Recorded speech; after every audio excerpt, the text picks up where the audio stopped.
Michael Jackson's physician, Dr. Conrad Murray, is expected to surrender to LA police this week on charges relating to the death of the pop star. What is your reaction to this news? Uh, well, I think it's a good thing that he's surrendering and that we can, begin to find out, give him a chance to tell his side of the story. I'm a little bit surprised. However, I guess from what I understood, there was a fair amount that was questionable about the history of the doctor. So, maybe that makes sense that they take a further look at it. Well, I think if he's going to be charged, it's a good idea to surrender. Otherwise, they'd have to go pick him up. I think that should be so far beneath the radar that it really doesn't matter.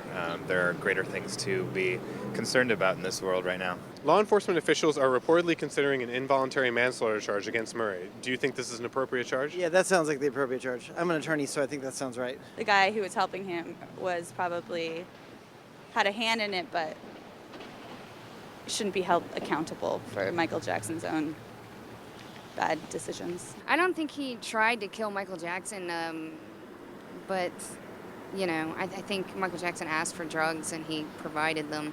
So, it's possible involuntary manslaughter could be, I guess, certainly more than murder. Involuntary manslaughter is such a harsh sentence to do, and it's hard, it's so arbitrary to say who's really to blame for it.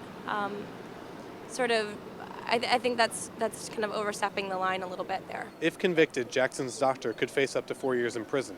Is this a reasonable punishment? 4 years, no. No.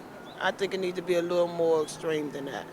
4 years is letting him off too easy. I mean, you got to understand he took a legend away, from his family, from his fans, everybody. No. I think he should get probation, barred from practicing medicine. That should be appropriate right there. If he's guilty, yes. Why do you think so? Because it's a life of a star, and everyone loves him. So I think the people will be looking for a severe penalty. 4 years in jail is a long time, but certainly looking at taking away his license would be appropriate.